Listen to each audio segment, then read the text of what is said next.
oldest civilization is a town called Morn. In order to reach it, you must build the continent.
Everybody, thank you, and welcome. And in today's incredibly topical show, Neil Armstrong walks on the moon, some angry cyclists, and I throw a sandwich out of the window.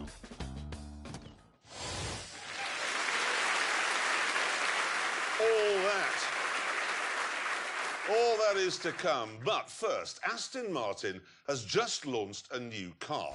And here's Richard Hammond to tell us all about it.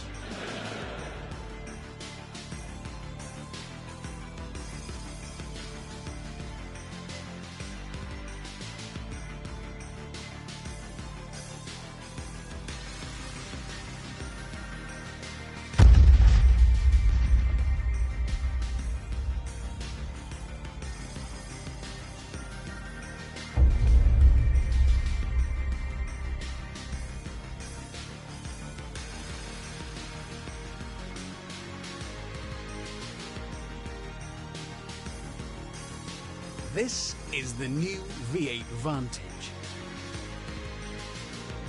And, well, it's not an ugly car, is it? I mean, I'm not sure about this colour. You'd be on the phone to your doctor if your wee came out like this, but the shape itself is stunning.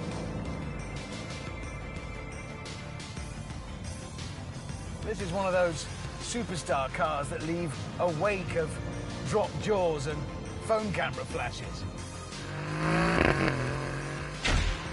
And as the smallest, punchiest, sportiest car in the Aston lineup, it's fast too. Go, go, go! 0 to 60 takes 3.5 seconds.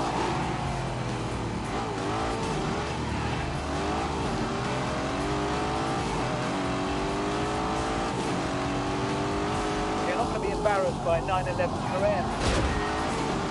Oh no. Go, go, go!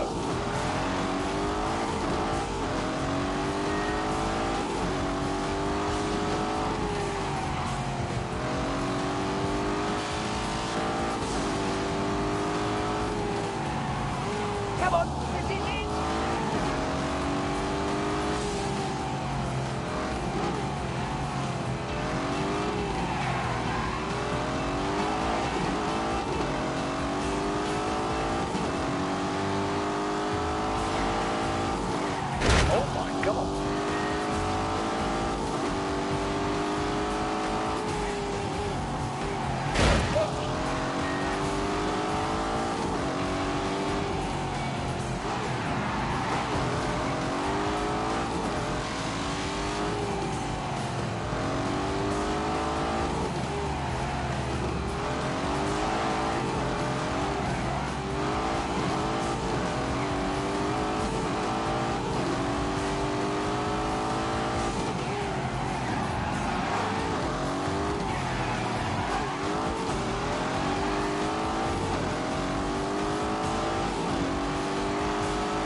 Top speed, 195.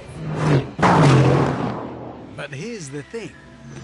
Astons have always been beautiful and fast in a straight line. But when you're making a sports car, that's the easy part. It was when you dug deeper under the skin into the areas you couldn't see that in the past they often came up short. The trouble is, the company's never had the money or the manpower of Porsche or Ferrari, and you could sense that in their cars. They just didn't feel as well made or well engineered as some rivals. That means they sold mainly to people listening to their hearts and not their heads. Because your heart says, I want an Aston, even when your head says, that door doesn't fit properly. But this is 2018. Good looks and speed aren't enough if bits are coming off in your hand. This car can't be nice to drive for an Aston. It can't be well made for an Aston. It's got to be good, full stop. Yeah, in an AMG, this engine doesn't make this noise. In a Merc, it's all power bass, whereas Aston Martin have added some British gravel to the mix.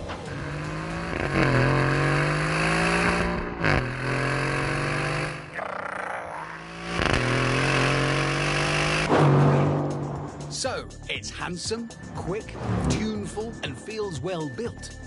But now we come to the acid test. How the new Vantage handles corners. So, let's see what's what. Again. Built on an all-new chassis, a shorter version of the one under the DB11. And it's the first Aston Martin to be fitted with an electronic diff. A very expensive but very valuable weapon of war.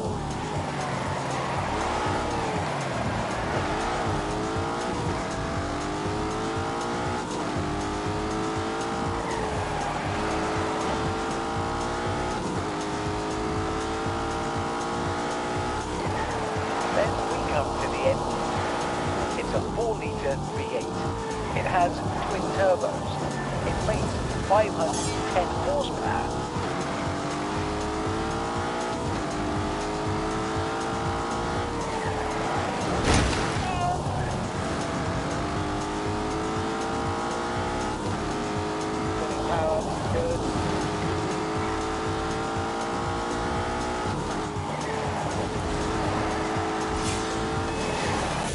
Yeah, it works.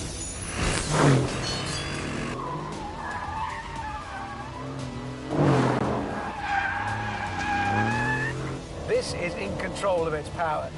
It really is.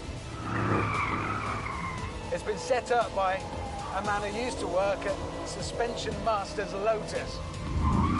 And you can tell. In the past, you could buy an Aston and love it, but still know deep down that a 911 was a better car. With this new Vantage, that gap has been closed to a point where it doesn't matter. It's not just brilliant for an Aston Martin, it's brilliant full stop.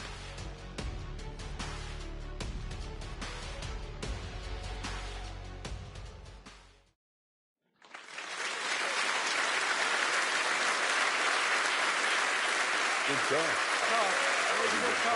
I can see her. Can you really? I really can see her.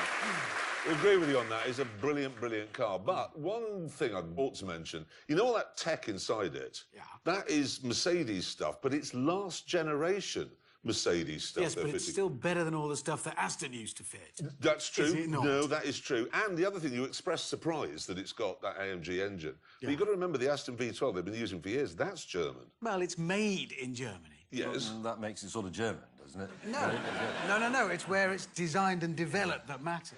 Let's not get bogged down with what's German and what's not. The point is, OK, unlike the previous Vantage, that is way, way more than a pretty face. I mean, a lot more. But now let's find how fast Abby can get one around the ability.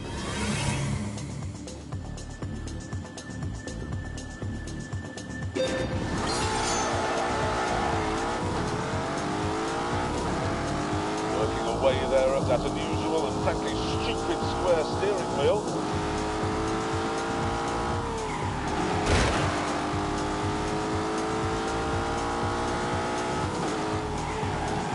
Already we're at the drop down into your name here.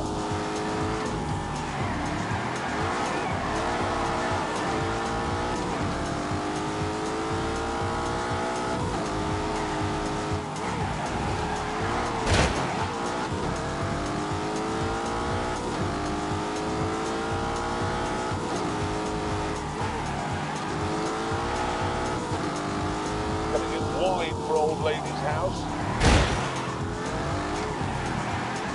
Keeping it neat round there, and now the short squirt down to substation.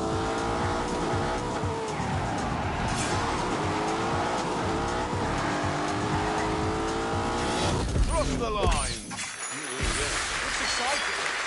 It does. It's like an old-fashioned racing car, moving around. The old days. It's a good-looking lap, that. Right, let's find out where it ended up on our lap board, shall we? Here we go.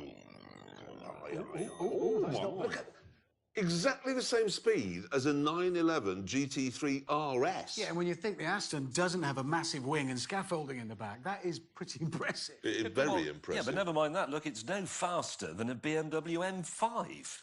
Yes, but I think what that says, James, is the M5 is seriously quick.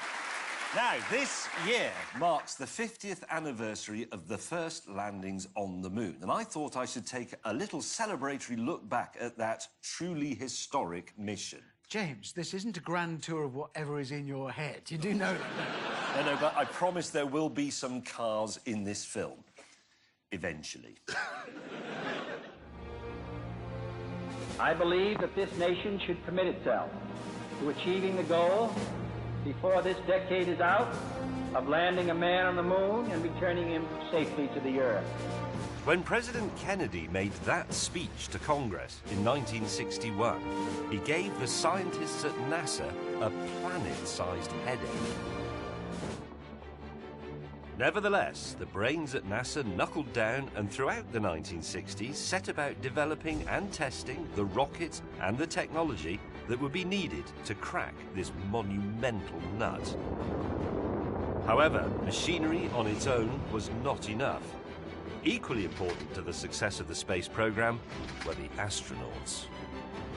Now, these men were generally of a type. They were fighter jocks and test pilots, and they were very familiar with moving around at very high speed. So, and I did promise we'd get some cars into this, when it came to moving around on the face of the Earth, there was one car they favoured above all others.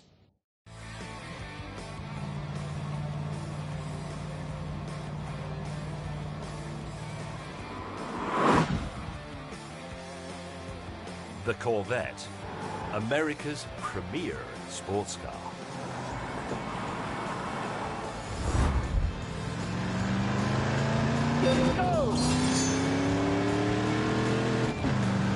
Yes, John Glenn, holder of supersonic flight records and the first American to orbit the Earth, wrote this.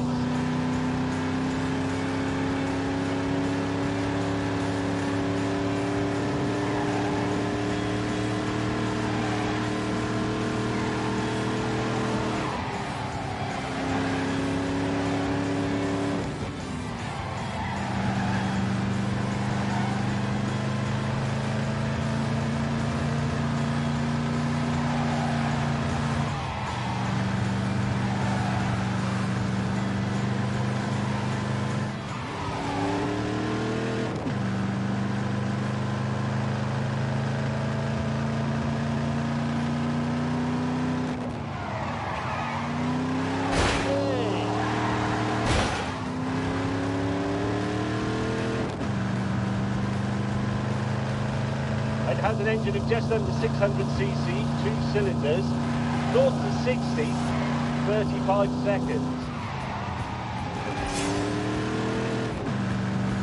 The big love-in between the American astronaut and the Corvette started with Alan Shepard, the first American in space in 1961. And on his safe return to Earth, he was given a free Corvette by General Motors, a sort of medal for services to the country. By 1969, just inside Kennedy's deadline, NASA was ready to try landing some men on the moon.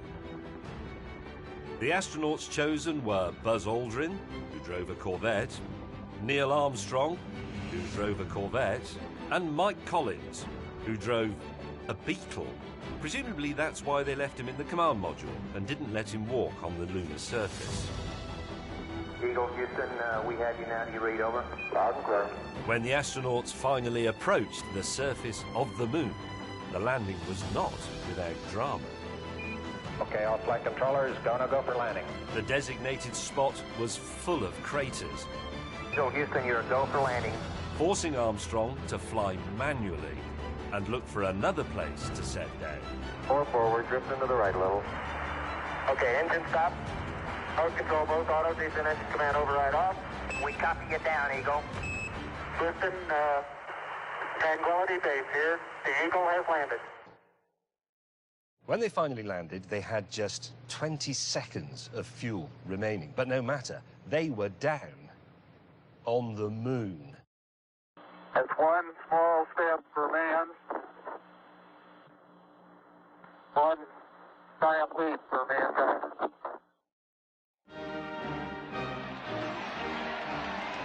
Back on Earth, a hero's welcome awaited. And once he got home, Armstrong, like so many astronauts, would swap the seat in his spacecraft for a seat in a Corvette.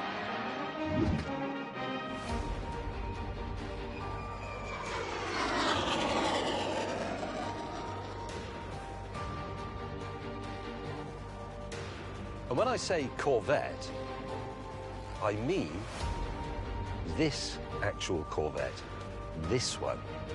This was his. This is Neil Armstrong's Corvette.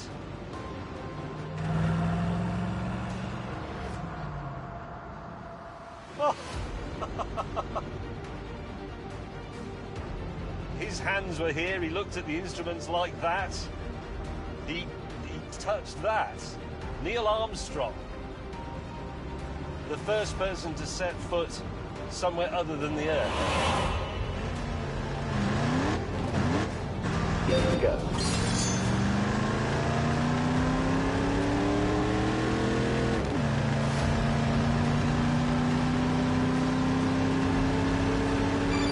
Right then, let's go.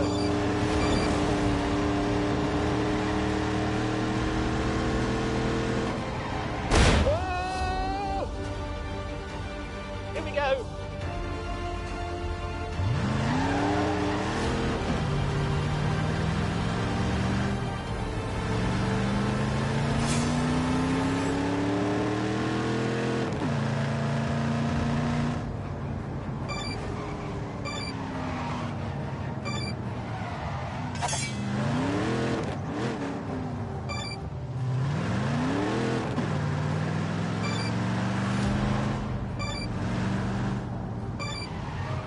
Go.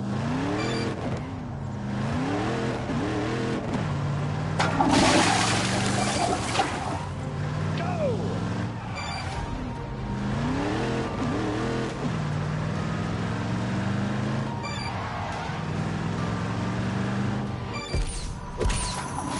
The owner of this car, when he realised what it was he'd found, decided not to restore it. He would leave it exactly as it was. He would just do enough to make it run. So he hasn't done the paint, he hasn't replaced bits in here. This is all exactly as he found it. There's patina on the bonnet there. There's a scuffed bit on the door. It's real. Hello, Rev Counter. Neil Armstrong's looked at you, hasn't he? Oh, I think a Huey is coming. There's Mr. Huey, there's the evocative one. Those are the two sounds of the 60s, aren't they? That one, and the sound of Neil Armstrong speaking from the moon. Neil Armstrong's Chevrolet Corvette. Love it. Love it.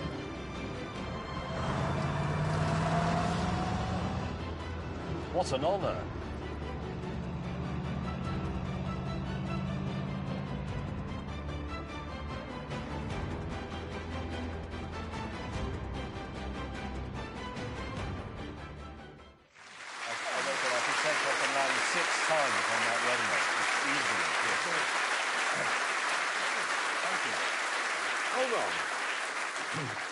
What's gone wrong with astronauts? They don't go to the moon anymore. No. They used to be rock gods. I mean, if you think about it, they would drive their Corvettes into town, get hammered, get chlamydia, and the next morning they'd be upside down in a starfighter. Anyway, that's enough about space now. I want to move it on because I came into the office the other day and told these two that the Citroën C3 Aircross that I'd been driving was very good, and they said it wasn't. Because it isn't. Yes, it is, and I decided to prove that it is by doing one of those very thorough tests where we cover all the things that matter in a car of this type. Oh, wait a minute. Is this going to be one of those stupid films where you do ridiculous tests to discover if a car can drive faster than itself? No. This is the car in question. It's a 5-seater, front-wheel drive hatchback. Prices start at £14,720 and it looks rather funky, with those splashes of orange paint here and there.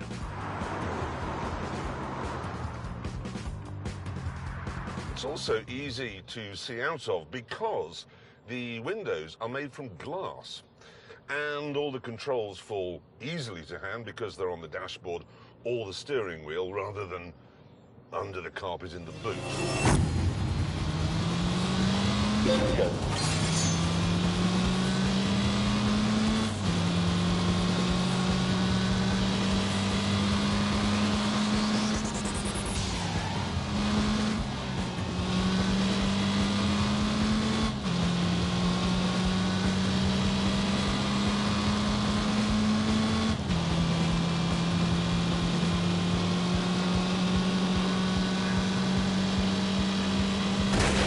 God.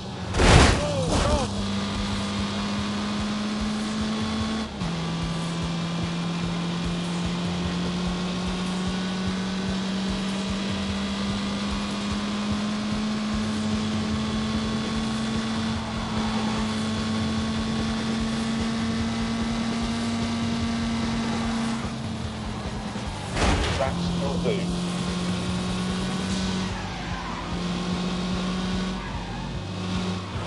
Oops.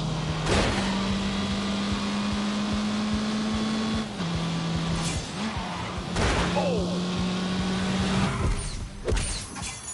But you may be wondering what makes it so special. Well, to find out, I've decided to break the test down into segments so that all the important questions can be answered.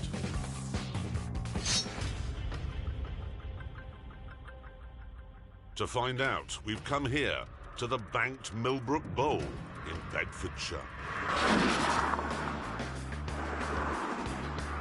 Citroën say that because the quite small 1.2-litre 3-cylinder engine in this particular version of the Aircross is turbocharged, it produces 128 horsepower. And now it's time to see what that means in terms of top speed. And here we go.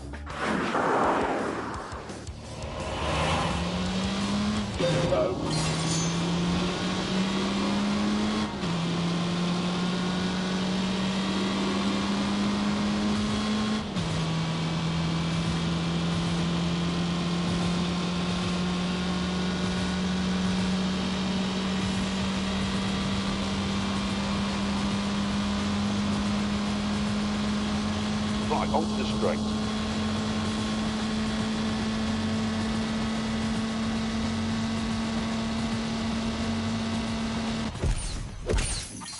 So can it do better? Okay, what I've done now is hooked up to the back end of a Bentley Bentayga. Now, this is a car with a top speed of 180 miles an hour.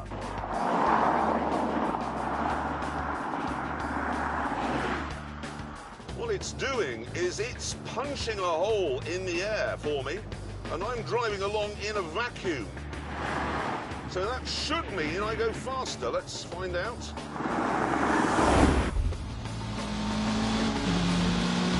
Go.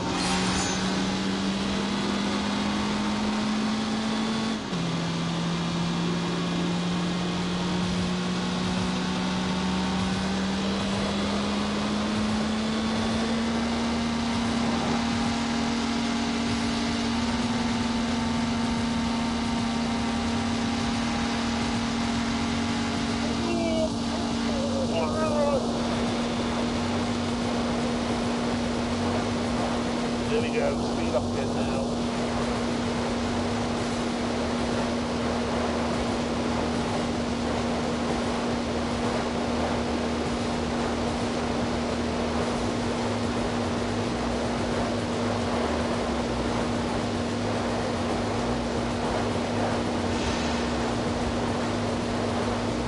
Oh, truth, it's like being in Bluebird. My only worry is that I just saw a single magpie.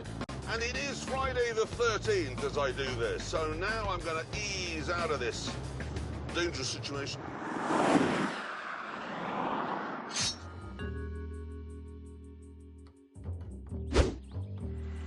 Well, if the space is smaller than the aircross, then the answer is no.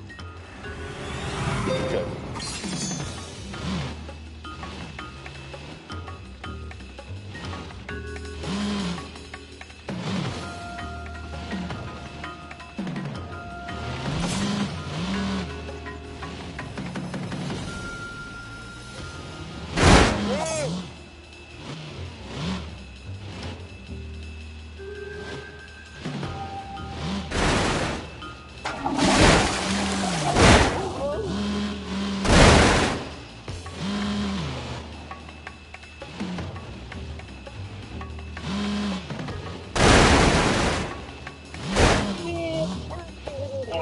And with that sorted out, it's time for one of the most important tests a little car can face.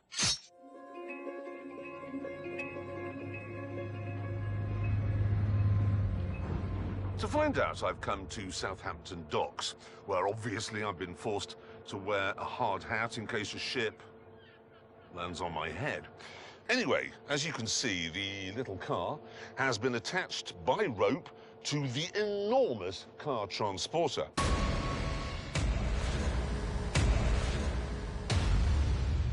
Which I've just noticed has a face. It's Booty McBoatface. The challenge I'd come up with was to see if the 1-ton C3 could pull the 13,000-ton ship a distance of 25 metres. Right, now I should explain that my colleagues, May and Hammond, think this is a stupid test. They say the aircross only develops 151 torques and that isn't enough to pull a medium-sized child. I, however, disagree. Let's do this!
elasticity in that rope. Ooh, hello. Why is it going backwards? This is a bit of a worry. Is that ship? The ship's going back. Look. The ship is going back. What? The situation's bad. As we reattached the tow rope, I wondered what had gone wrong. Why did he put his engines in reverse as a sort of amusing joke? I mean, he is Greek, the captain. We're not German. We didn't mess your economy up. With the rope reattached, we began the test again. Here we go.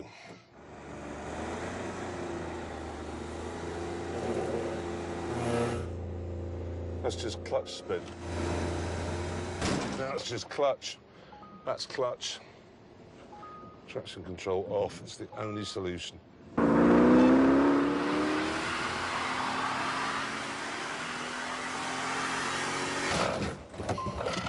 Hang on. I think that ship is moving. I think we're getting further and further with each pull.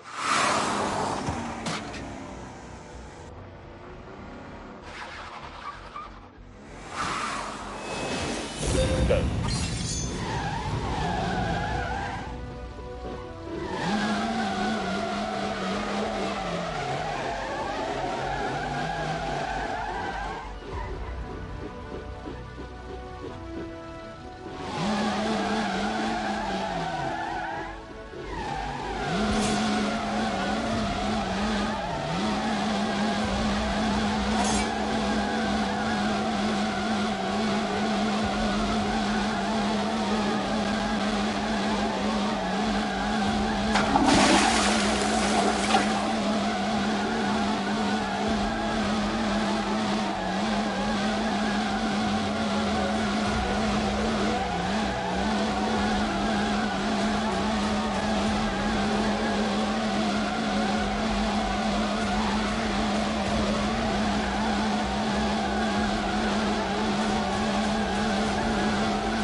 The power and strength of the Citroen.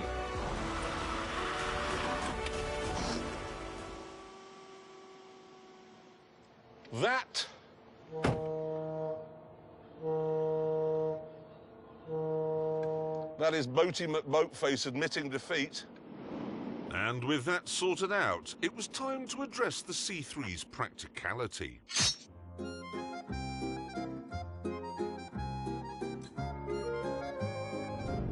To answer this, we've come to France, where an armed robbery is in progress.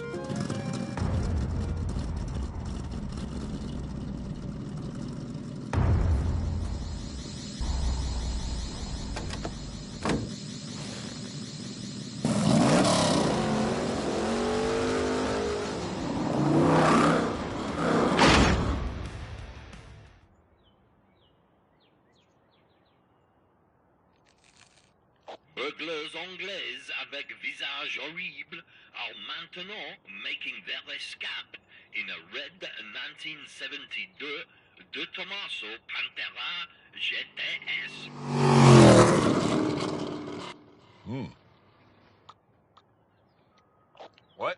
J'ai à vous, 5 par 5. Oui. Au-dessous et sautier. Right.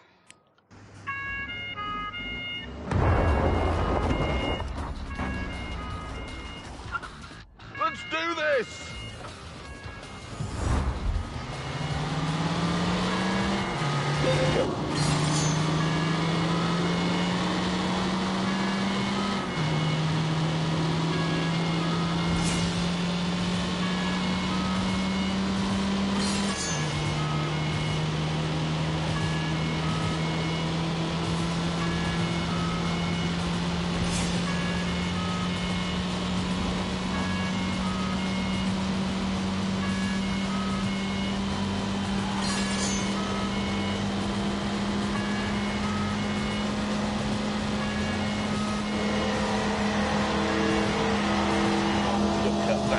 Tiny line.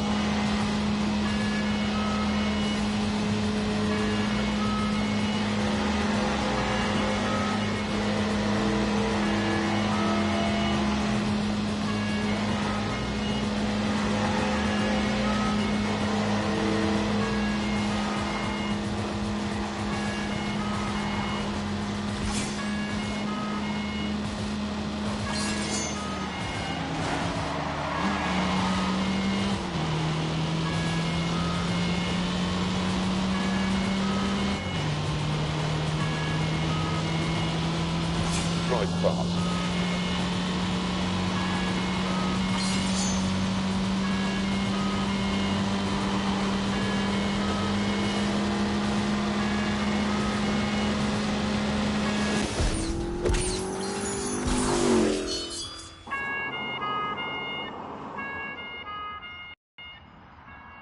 All around the world, police forces normally have pretty good cars.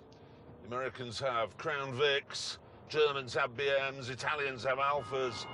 But France has always been a bit of a burgling free-for-all because you knew that you were only ever going to be chased by Inspector Clouseau in a diesel Renault Megane. Well, not today, because I'm in an aircross and I've got a moustache. To make my life a bit tricky, the Robber's Pantera wasn't standard. It had an all-aluminium 7-litre V8, producing 550 horsepower, 4 times more than I had.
I caught up with them.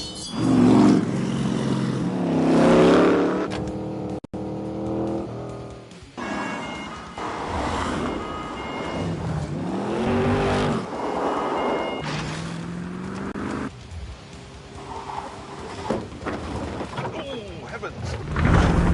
Oh, damn it! It was beginning to seem that despite my best efforts, I wouldn't be able to catch the Pantera. But then, when all seemed lost, the Citroën played its trump card and didn't break down, whereas the Pantera reverted to type and did.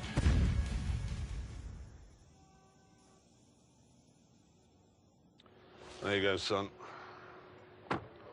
Oh, God. He's using hair dye. Anyway, it's now time for the final test, the big one. The answer to the question I'm asked 5 or 6 times a day. Italy is a difficult country to invade because it's surrounded on 3 sides by sea and on the 4th by mountains. These mountains, the Alps. But back in 218 BC, a Tunisian general called Hannibal did cross those mountains using elephants to carry his gear. And what I want to know is, could he have used an air cross instead? I mean, obviously, the air cross wasn't invented 200 years before the baby Jesus, but if it had been, could he have used it?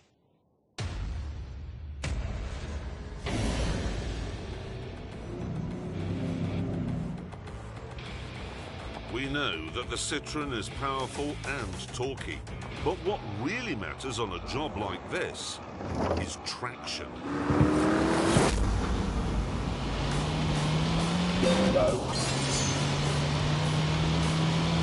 And that's where this knob down here comes in. It engages something called the grip control system, and that sounds like a gimmick, but it isn't.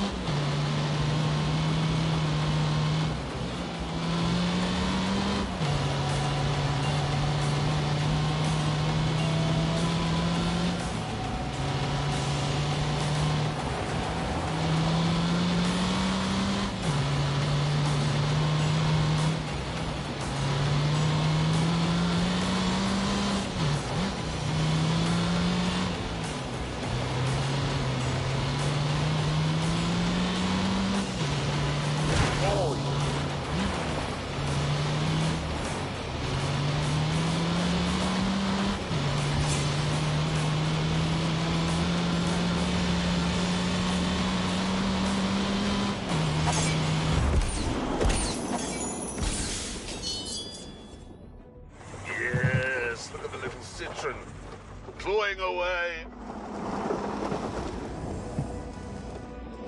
No elephant could do this. I am zooming up here.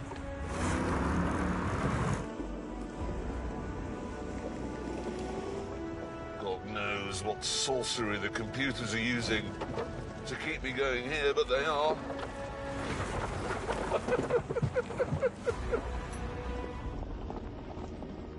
With the sat-nav telling me Italy was just 2 miles away, I found another path.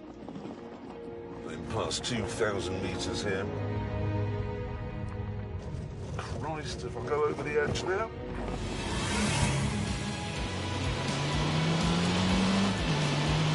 Go.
Finally, the border moved into view.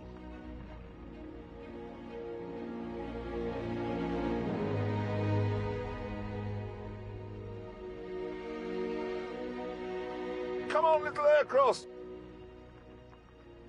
There you are, clever car.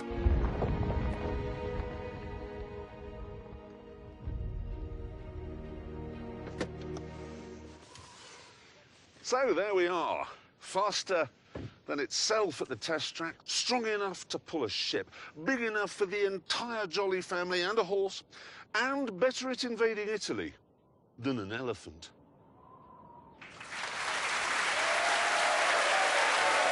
Really? Out of the scene. Lucky little car. Very good.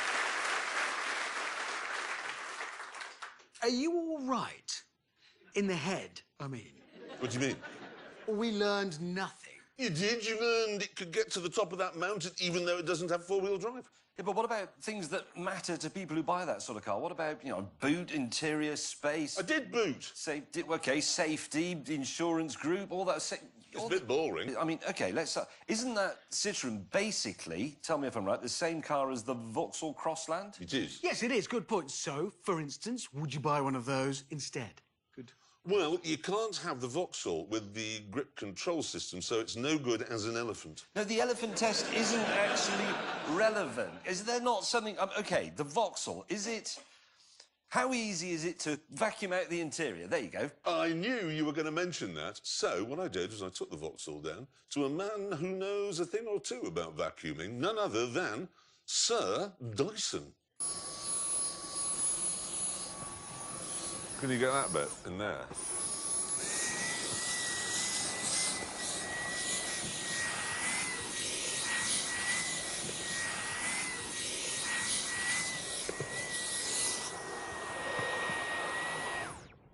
Any good? Brilliant. Is it? Very easy. Brilliant. Sir James Dyson doing a test, an important test for us there. Actually was James Dyson. Just a minute. What? Sir James Dyson is developing a new solid-state battery. Yes. He is working on the future of global personal transport. Yeah. And you've wasted his whole afternoon vacuuming out the interior of a Vauxhall. Yes. You have literally speeded up the end of the world. Yes. Yes, I have, and on that terrible disappointment, it's time to end. Thank you so much for watching. See you next time. Goodbye.